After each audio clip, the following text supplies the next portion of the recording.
we're back. Hi, Sally. Here we are having episode 6.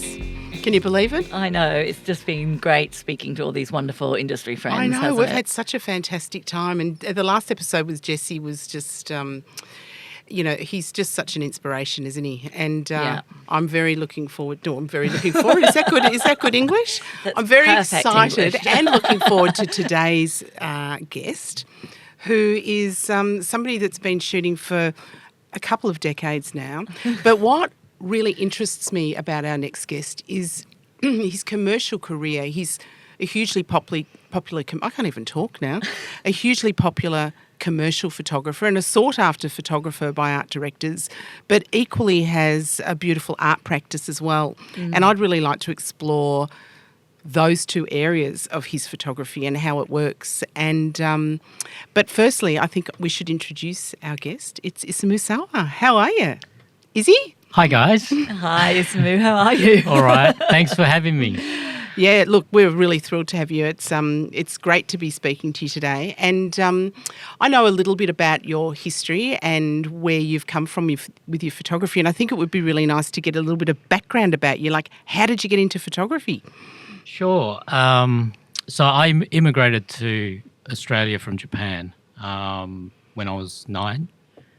And then we moved to a country town called Orange in New South Wales. Oh, And my dad was a photographer, and he bought me my first camera when I was 11. And I actually took my first photograph, I think it was in September that year. I love that you know that. Yeah, I love that you that's know that beautiful. date. And I took a photograph of a duck in a pond. And my dad actually printed this photo up, and he entered it in a photographic competition, a local photographic competition, in my age group, and I won. Woohoo! Wow. I only won because I was the only entrant in that category. Dad was the judge? Not quite. You still got it? You still got the photo? I still have that camera Oh. and the And the photo? Yes, Oh, I do. fantastic. Yeah. Amazing.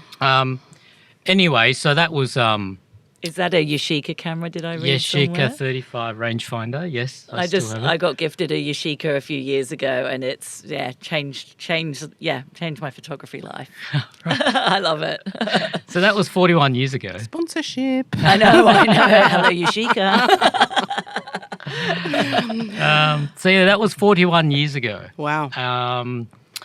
And then we moved to Melbourne, and after high school, I went to RMIT and got in the Bachelor of Arts course there. And then I did 2 years there. I wasn't having a lot of fun at uni. I basically, like my dad, I wanted to be a photojournalist, just shoot black and white, document people. But uni was different. You know, it was more about conceptualizing studio shoots, which I so wasn't used to. So uni wasn't so great. But then after my second year, during the holidays, someone introduced me to photographer John Gollings. And I met him, and then they offered me a full-time assisting job, like almost there and there. So I deferred. I left uni and then went and worked for him. And 1 year became 2 years. I couldn't be bothered going back to finish my course. So I just started shooting. John offered me a space at the studio, and so that was in St Kilda. And then I started shooting in 96. And I was doing a lot of different things back then. You know, my main thing though was I still love documenting. So I got into the music scene and rock and roll. So I was kind of a rock and roll photographer for a while. Amazing. And started working for record companies and shooting album covers and stuff. Back in the day when they paid. Yeah, I mean, they weren't paying that much back then either. At least they were paying. But I just love being, you know, at the gigs and behind the scenes and meeting great artists. And I mean, I was even Neil Diamond's concert photographer for 2 years. Stop. Wow. That is a claim to fame. That Yeah, but is. my photo ended up on his tour shirt. Stop. Oh, that's so Wow. exciting. Yeah, but there was no such thing as usage and loading. I was going to say, do you get royalties for that? No, they actually took all the film. That was the deal. So I wow. got paid and they took all the negatives. Yeah. So that was that. And then, for a while I was just doing music and a bit of advertising. But one of the other things I started to do was still life, and which is a bit weird because I nearly failed still life at uni. But when I started working with John, he had just won the Daimaru department store account. Don't know if many people remember that. Oh, I remember it. I still call it Daimaru. Weirdly. So anyway, we were in the studio for weeks just shooting product. And the different thing with John was he made me shoot. So I wasn't just loading film and carrying his gear and stuff. We'd have 2 setups in the studio. He'd make me light it. I'd shoot a Polaroid, show him, and then he'd come back and say, okay, change this, fix this. And then, I'll go back. And so I was hands-on. Yeah. And Lots of then- practical experience. Absolutely. And then after a while, he trusted me, so I was dealing with the clients direct. He was upstairs doing other stuff. So I just became good at still life, which is really odd. So different to documentary, which you said that's where your first interest was. Absolutely. But I think one of the things that's kept me in the game was I've always grabbed opportunities as they came along. So look, when the music thing started to slow down a little bit, I fell into car photography, which is a bit of an odd one, really. Again, but a client wanted me to photograph an engine as a still life photographer. They had this brand new engine, Holden engine, and they said, "Look, we want to see what a still life photographer can do versus a car photographer." So I shot this engine for them, and they loved it. And they said, "Well, have you thought about shooting cars before?" And I mean, I've always loved cars. I've been a petrol head, but I always thought it was one of those, special skills that you needed to have. And in a Do you know, specific that's area. really interesting. And I'd love to find out later on who that art director was, because I remember in the very early days when I was showing folios, I had a creative director who worked on a car account ring me and said, "I've got a question for you. Why do I only ever get to see car photographers?" And I said to her, "Is this a joke? You work on the biggest car client in Melbourne, probably Australia." And she said, "But I know who I want to work with cars. I want to see what other photographers are doing, still life, fashion, what they can do." So I'm wondering whether it's the same person. Maybe. But it taught me a huge amount about photography and about what people, you can never second guess what somebody wants to see, right? And it's courageous for people to take on someone like that too. yeah, What a great absolutely. opportunity. So it was an opportunity, and they basically said, "Look, when we get the next brief to shoot a car, we'll give you an opportunity to quote." So that came a few months later, and I quoted on it, and I miraculously won the job and the commission. I mean, I wet my pants. And, we had a lead up of a few weeks, and we were going to travel to the Flinders Ranges to shoot it. And so for weeks leading up, I'd be out every night with my 5.4 camera Practicing. talking to assistants and just trying to get tips on how to shoot a car. Yeah. And so we went to Flinders Ranges and shot it all on film, on colour transparency. Didn't see any result till we got back. We were out there for about a Wow. week. And miraculously, I did a decent job. And Pure then skill, I would imagine. Yeah, but that was the thing back then, wasn't it? I mean, Yeah. you never had that opportunity to look in the back of the camera. You just had to know what you were doing. You Yeah. had a Polaroid, And probably. I love that. I love that you just said you went out and practiced, in Yeah. the weeks leading up to it. I don't know how many photographers would be out practicing for a shoot these days. Yeah, well, the problem was that, there was probably only a handful of photographers that were specialist car photographers. And, I think they were upset that I got the job, Yeah. and so it's not as if I could call them up and say, "Hey, can you help me out here?" Because they weren't going to. Yeah. Someone else coming in on their turf. Yeah, and it wasn't just the light. It was about what lens to use, what film stock. I mean, it was so many different things that I had to test. And Did you ever do a car shoot at RMIT though?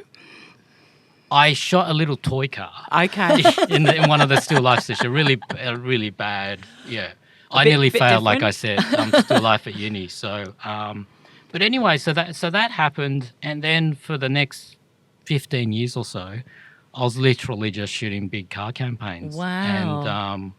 And Holden was my main client, and then they obviously stopped manufacturing, and that's when I saw the decline in the automotive industry and automotive photography in general. So I kind of reverted back to doing still life work, and that's what I specialize in now, ironically. So that's my commercial Yes. history. Yeah. Short one at that. There's a lot more details in between. Yeah. And did John continue to be your mentor throughout that time? He was my mentor when I was at university as well. Right, there you go. Tough but fair. Tough but fair, yes. But did he continue to be your mentor?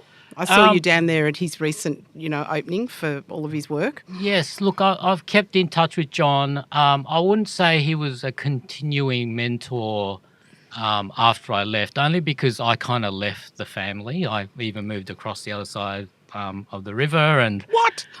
Across the river. I thought you were Yeah. going to say the world there. No, so I went from St Kilda to Collingwood. Oh, north And- side. And also, look, I didn't shoot architecture in the end. Look, I didn't choose that genre. For me, I think I wanted to be more creative, and I wanted to have more creative freedom, and I couldn't see that in architecture. But having that opportunity to leave school, to leave college, to go into a studio like Gollings, and be part of that at such a young age is hugely exciting. Oh, absolutely. And I think I joined that studio at a great peak, time probably. when John, he wasn't just shooting buildings. We were doing fashion. We were traveling around the world, shooting hotels, but then we'd be documenting, artifacts in Cambodia. And so we did a whole bunch of things. And so I think I was just lucky that, because John he mainly shoots architecture now. But back then, and then there was a couple other photographers in the studio. There was Kate Gollings, who was a brilliant portrait photographer. And I learned a hell of a lot from her in terms of how to deal with people. And then there was another photographer called Greg Delves, who is now just kicking goals in New York as one of the best still life photographers around. And What a team to learn from. Yeah, Gosh. it was a really special place. It was. And so I learnt a lot from him in regards to still life as well. And I kind of started emulating what he was doing. I mean, he was shooting for all them big magazines like Vogue and Harper's. And I used to love the still life work he was doing for those mags. And then it was only, I told him recently actually, I said that it was only when he left Australia that I had an opportunity to shoot for those magazines because he had it all sewn up. So how long was it before you sort of got into those magazines? Like, did you have to really kind of do the legwork first, or, did you get an opportunity earlier on in your career? Yeah, look, it was funny with magazines back in the day. So Vogue gave me a go, but I had to prove myself first. And that meant I had to shoot socials for them. So I had to go out and shoot events. And I social hated pages. that. Yeah, because I wasn't Socials bad means a different thing now, doesn't Yeah, it? Yeah, sorry. it does. Yeah, events. Events, Yeah. sorry. I'm showing my age. So I had to go and shoot events and so prove myself that way. Well, and take you out of your comfort zone too. Yeah. I used to hate it because I go to these events and, full of celebrities and you had to know who everyone was. And I didn't yet to go and grab You their needed Anne names. Hathaway, like, in Devil Wears Prada. The princess of, Monaco's son is coming up, So I started dragging an assistant along, and so I Oh, you did have, yeah, you did yeah. have your Anne yeah. Hathaway. So, Tell me who it is, I love quick. that. so Sian, my assistant, so she'd come out because she kind of liked going to these events and things. So I'd take the photo, and then I'd say to her, "Go and get their names. Make sure you know who's on the left and the right, Yeah. and the middle, whatever." So anyway, that was that, and proved myself there. And then I remember the very first still life shoot I got to do for them was a flat lay. Oh, no. Yeah, just shooting some pants. Stop. Yeah. Did you think you'd made But it? you did your best pants shot ever. Oh, I mean, it was pretty Did you flat. give the leg a bit of a flick? No, it was literally like, styling was a bit different back then. So the pants were literally flat. It looked like it was run over by a steamroller. Great. Arranged in a circle. Roadkill. Roadkill, yeah. Arranged in a circle. Nice. But I was so proud. Yeah. I bet. Because I got my bet. name in Yeah. Vogue In magazine. Did they spell it Oh, properly? wow. They did. Oh, Yeah, they thank did, yeah. the So Lord. that was the thing, was because the thing about magazines, as you'll remember, Sally, is that back then it was like having your portfolio on the newsstands, and art directors would be looking at was who huge. was in there. Absolutely. Yeah. So it meant a lot. And so did that, and then I started getting more creative stuff where they'd send me a story and say, we need a cover image to illustrate a certain story. So I started getting more freedom. And I love that. And I miss those days. I'm actually doing editorial this week, actually, on Friday. And it kind of reminds me of those days. It's not print, but it's still, And it was a thing. It was like editorial photography. It didn't pay a lot, but boy, the coverage that it gave you and having your name there, and that's why I said just make sure they spell your name right. It gave everybody that other opportunity to market themselves for free, really. And it didn't matter that you didn't get paid a lot. It was that prestige of being in these magazines that really helped to launch somebody. Yeah. So it's great to hear that. And I remember the art director who used to work for Vogue, Zoe Pollitt, she left and started her own creative agency business, and they had the Oraton account, so they used to fly me up to Sydney to shoot the campaign for them after that. And we were talking about this earlier on today. Did you get paid Sydney prices or Melbourne prices? Gosh, I don't Come on. remember. I don't remember. Because it was always that difference, he's Yeah. from Sydney or they're from Sydney, we'll pay more. I seriously don't remember. I was really got bad. paid, that was the main I got thing. paid. I got flown to Byron Bay, and we shot on location, and that was an extension of the fact that I was in the magazine. They saw that. Yeah. Well, I guess, for people listening that might be a bit younger, that there was no way to put your work out there. There was no websites. There's no Instagram. There's, this is the way that your work got seen. Yeah, and and we all shown. bought magazines. Yeah. I mean, houses were full of, and offices and studios were full of magazines, weren't they? That's right. And I think that's what I meant about, if you're in the magazines, You'd made it. you were seen by the art directors. Yeah. Because that's where they were trolling, looking Yeah. for photographers to shoot their next campaign, whether it's your life or fashion or whatever. So, Izzy, how did your art practice become sort of relevant to your Again, it's photography? something I fell into because I never ever thought in my life that, someone would pay money to put one of my pictures on the wall. And it was back in, just looking at my notes here, it was back in 2012-13. I was invited to participate in a group exhibition, and I thought, why not?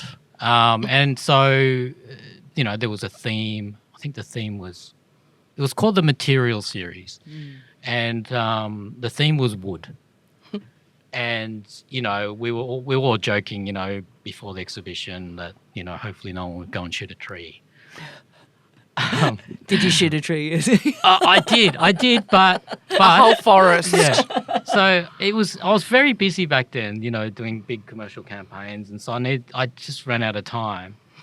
But I found this unique story in New Zealand about the world's oldest workable wood, and so it's called ancient kauri, and it can be up to 45,000 years old. This Wow. tree, and what happened is that during the Ice Age, these trees fell over, and the ones that fell into peat swamps have been preserved. And so there's a whole industry over there where they dig up these trees out of the ground and then they turn it into workable wood. Wow. So I discovered this story, and so I called up one of the industry leaders there and said, "Oh, hi, I'm from Melbourne, and I'd like to come over and document what you guys do." And so that became my theme. And anyway, so my image was this massive tree on the back of a truck, and that was my shot. And I sold this image, and I was like, "Oh, wow,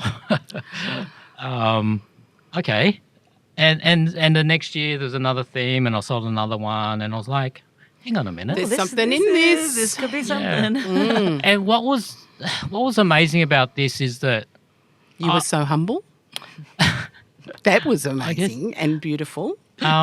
was that I didn't shoot these images so it would sell. Like I just shot something that I wanted to shoot Yeah. and presented it in the way I wanted to present it, and someone was like willing to buy it and put it in paying their money house. for it, yeah. So fast forward to 2015, I took the plunge to have my first solo exhibition. And again, it's something I fell into. I had a quiet patch during 2015. I wanted to try this technical exercise called focus stacking. It was a macro technique that I just wanted to try. But unlike a lot of examples I found online, you type in focus stacking in Google and it always comes up with insects. Yeah. I didn't want to do that. And I've always been like that. Like, I don't ever want to create work like that already exists. I know that's hard, but I always want to do something a bit more unique. Yeah. Anyway, my wife's a florist and she works from home and she works out of the garage. I have to walk through there twice a day to get to my car. And I found all these dried up flowers just discarded. So quite often she'll do a wedding and then she'll bump out the wedding and, she'll have some leftover flowers. And The ones that Auntie Sue hasn't taken home with her. that's right. Although they grab all of them Yeah, these I bet days. they do. Yeah. I think I've done that. So I started pulling these bouquets apart. So basically they were like table arrangements. And what was interesting was because she'd left them in their bunch, they have all kind of wilted and dried together. And so they all flopped and had interesting shapes, etc. I thought, okay, well, this could be my subject to do this test. Yeah. So, I went to studio, did the test, and I was like, oh, wow, these look really interesting. And then I started posting on Instagram. So I was quite late to Instagram. So I started posting them and then it started to They're resonate. gorgeous. Yeah. They're beautiful. Yeah. And sure, like the funny thing is my wife's been a florist for 15 odd years. And it hadn't occurred to you before that. No, because everyone shoots a flower. Every photographer shot a flower. Do you know, instantly the commercial in me is going, did you go back to the wedding of the people and go, these were your bridal flowers? Did you do that? No, because Look what I've done. we didn't know which ones they were because I had probably around 500 flowers to shoot and I ended up with 10 finals. And it's an interesting fact, actually. So just talking about the whole flower thing, I didn't want to just do a traditional flower shot. I didn't want to do a Irving Penn. I didn't want to do a Maplethorpe. I wanted to do my own thing. Yeah. And it was subconscious, but I realized out of the 500, I only ended up with 10, was that I wanted to shoot the flowers in a certain way. I wanted to shoot them like buildings because that's how John Gollings shot still life. So I wanted to shoot flowers looking up at them. Yeah. See, traditionally, when you look at a flower, you look down at them, at the top of them. And that's just a normal view. And so that was my rule. If I couldn't shoot up at them, I didn't shoot them. Yeah. So that's why they tend to have this kind of heroic, they ended up having this very heroic look about them. And I printed them up up to about 1.4 meters high. They were extraordinary. And, they are the extraordinary. original flowers were tiny. They were about, some of them were like less than 10 centimetres high. Yeah. And Izzy, one of the great things about running an art practice alongside your commercial practice is at that exhibition or at exhibitions, all of your advertising world and all of your clients come to that exhibition as well. So that is the perfect example of where art and advertising meets, isn't it? Correct. And I think more than anybody these days, you've been very successful in doing that and creating, because we've talked a lot in these podcasts about when we are employing photography, we're employing so much more than just somebody that can take pictures. We're employing the person. And you are just such a lovely person to shoot and be around that people want to be part of that community. And I think when you go there, it's really like a who's who, and it's like, oh my God, what are you doing here? Oh my God, hi. And you go for 5 minutes, and 5 hours later, it's like, I've got to get out of here. And I think that's really exciting. Yeah, and it was. And so one of the things I decided to do was I organised a whole event. So I didn't go to an art gallery and say, hey, I've got this series, will you take me on? First and foremost, because I haven't come from the art world, so I didn't know what that was like, and then realised that galleries can take 50% commission, and I was like, wow. And I didn't quite, I didn't gel with any of the contact lists they had, et cetera, et cetera. I thought, hang on a minute, I've got my own space. Yeah. And we do productions all the time, so I can put a project I can do together. This. Yeah. Yeah. And so, I just reached out, got, a bunch of sponsors, and 200 people opening night. John Gollings actually opened the show for me. What a sort of full circle. Yeah. So, look, that was very unexpected. I'd just like to ask, because we are actually nearing the end of our session already, but I'd like to ask, now that you've sort of got your sort of art practice very well established, have you found that it's sort of slightly altered your the commercial, the way you shoot commercially into a more sort of, like, I guess, have you had that freedom of shooting that artistic way, and has that filtered into your kind of commercial practice, and now are brands coming to you for a more sort of authentic you, I guess? Absolutely. And I think that's the biggest takeaway from what I did back then is now art directors come to me and say, we want your creative spin on this, and we want it to look like one of your artworks. And so this was never planned, but now they come to me and say, look, we love the detail you can capture. We love the way you shoot macro. We love the way you shoot flowers. It's not always flowers, mind you, but they always talk about detail, clarity, but then they say we want to be, we want it to look like it could belong in a home somewhere, in a beautiful frame. Yeah. So, look, it's a phrase. A good photographer friend of mine said, "Oh, look, that's art meets commerce." Yeah. And it's the holy grail, really, isn't it? Yeah, I was going to say that's what everyone's striving for. Can we call it Artmerce? Artmerce. Oh, my God. Artmerce. Sounds like Christmas. It sounds a bit more modern, doesn't it? Just a thought. Yeah, so... it's kind of what everyone strives for, really, isn't it? To be making, commercial success out of the, the things that you love to shoot. Yeah. So look,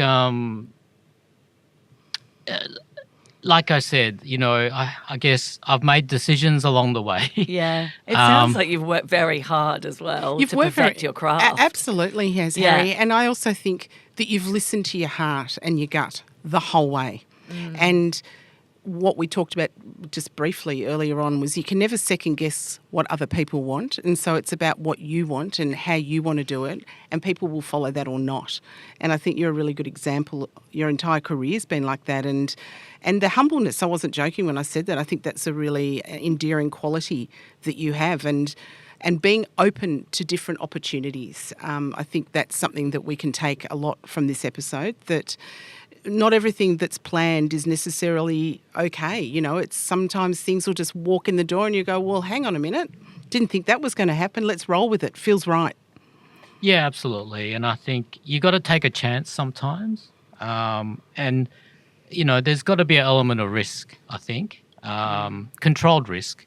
But I feel like I've made the right decisions along the way. But, if other opportunities came along, I could have ended up somewhere else. But you're right in that nowadays I try to follow my heart a bit more because, I've been shooting for 41 years now, I guess, if you count the fact that I got my first camera when I was 11. I want to have a bit more longevity, but I also want to keep doing what I like to do. And so that's like leading into our last question that we're asking everyone to kind of tie the seasons together. Is why do you do what you do? Like why do you make work? Why are you a photographer? Well, I guess, I'm 51 now. I've been shooting for 41, so 80% of my life has been photography. I don't know what else I'd do. Now, admittedly, I'd say that in some ways, along the way, I feel like I lost my hobby because photography became my career. Yes. I'm trying to get some of that hobby feeling back. Yeah. And I think I do that through my art practice. Yeah. And, I don't have a schedule or, I don't commit to anything with what I do with my art. I only tackle something if I've got an idea. And then if it leads to, if it's good enough for an exhibition or... Just a little side note, throughout COVID, Izzy put out a message on social media and had this beautiful piece of art that was shot in Tasmania. Correct, yeah. Yep.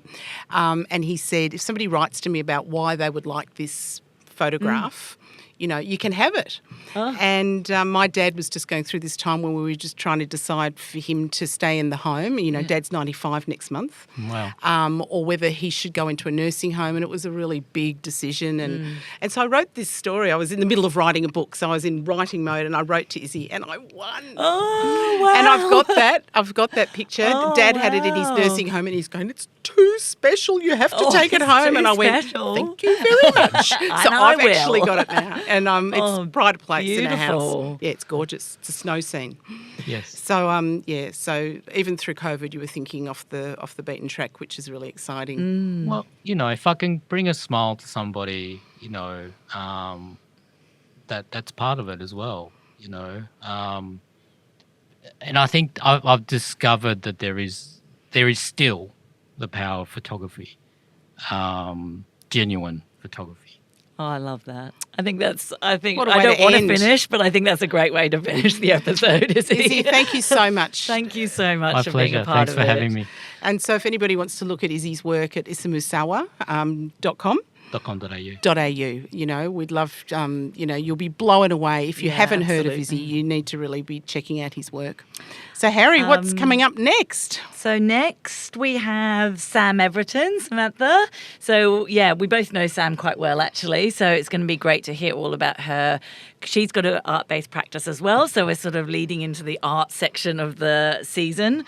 But Sam tackles it so incredibly differently. Yes, very differently. So we're excited to hear from Sam. And just before we sign off, we just want to thank Collarts again for supporting us in providing these podcast booths. Shaquille, Tristan, Ricky, Gabby, and Steve, thanks so much for all your support. Martin, thanks for the music. And thank you, Sally. And Harry, thank you. And can't wait to our next episode. And thanks again, Izzy. Thanks, it's been Isamu. fabulous having you. My pleasure. Thanks for having me. Bye. Bye.